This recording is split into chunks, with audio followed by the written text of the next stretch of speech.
So, the real estate industry has a pretty big problem right now. And you know what? It's probably not the one you're thinking of. We're diving into a recent analysis that says this constant infighting, all these lawsuits, aren't just bad PR. No, it's way bigger than that. It's becoming a full-blown credibility crisis. I mean, how direct can you get, right? The source we're looking at today kicks things off with this zinger. It just gets straight to the point, doesn't it? It's highlighting this culture where suing each other has become, well, almost normal. And that's starting to shape how everyone outside the industry sees it. All right, so let's dig into this lawsuit problem. And just to be clear, the point here isn't to pick a side in any one case. It's about stepping back and looking at the big picture, the damage that's piling up from all this constant fighting. I mean, just think about it from the perspective of an average home buyer or seller. All they see in the news are headlines about commission lawsuits, brokerages suing associations, companies fighting over tech. It stops looking like an industry of professionals working for you, the client. Instead, it just looks like a bunch of different groups fighting over their piece of the pie. And here's what that looks like in practice. Public trust is a fragile thing, right? And every single one of these lawsuit headlines, it's like a tiny crack in a dam. One crack doesn't seem like a big deal, but add them all up, and over time, the whole thing starts to weaken. That's the erosion of trust we're talking about. Okay, so to really get how serious this is, the analysis pulls out this amazing story from history.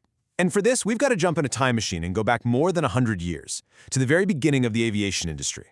Turns out they made the exact same mistake.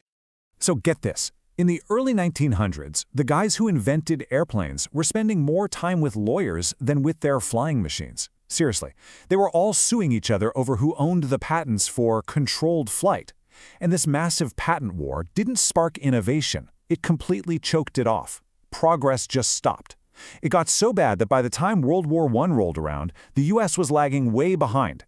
The government literally had to step in and force them all to play nice and share their patents. And the lesson here is just so crystal clear, isn't it? When you start focusing more on lawsuits than on actually building better things, the entire industry suffers.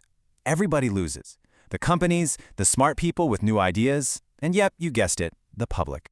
Which, of course, brings us right back to today, because the argument is that real estate is stuck in its very own version of that patent war.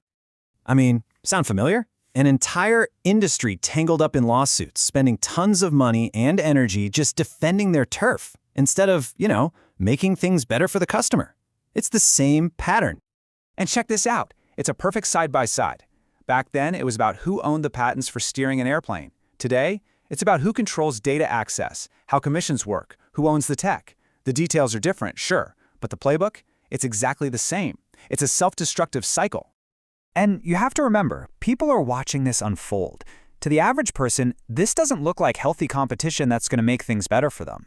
It just looks like a messy, chaotic food fight. It screams that the industry is more worried about its own bottom line than actually helping people buy or sell a home. And that is so damaging to public trust. So, what's the actual cost of all this infighting? Well, the analysis points to some really serious consequences if things don't change. Okay, first up, you've got all these legal bills. Guess who ends up paying for those? They get passed down to consumers or they squeeze out the smaller players. Then you've got smart, talented people who might just say, you know what, I'm out. I'm going to go work in an industry that's actually building things, not just fighting. And remember the aviation story? If the industry can't police itself, the government might just decide to do it for them. But honestly, the biggest cost of all, it's losing credibility. Once that's gone, it's incredibly hard to earn back. And the source really hammers this point home. This isn't just bad optics. It's an existential threat. Think about it. If people start to believe the real estate industry is more about suing each other than serving clients, they'll just look for alternatives. It's a threat to the industry's very reason for being. Okay, so that's a pretty grim picture. But the good news is, this analysis isn't just about doom and gloom. It actually lays out a path forward, a way to start rebuilding that trust. So, the million-dollar question, how do we fix this? And the answer isn't some shiny new app or another complicated rule. Nope, it's about a fundamental mindset shift. It all starts with this, getting back to basics and remembering who this is all for. The whole point, the whole reason any of this exists, is to serve people.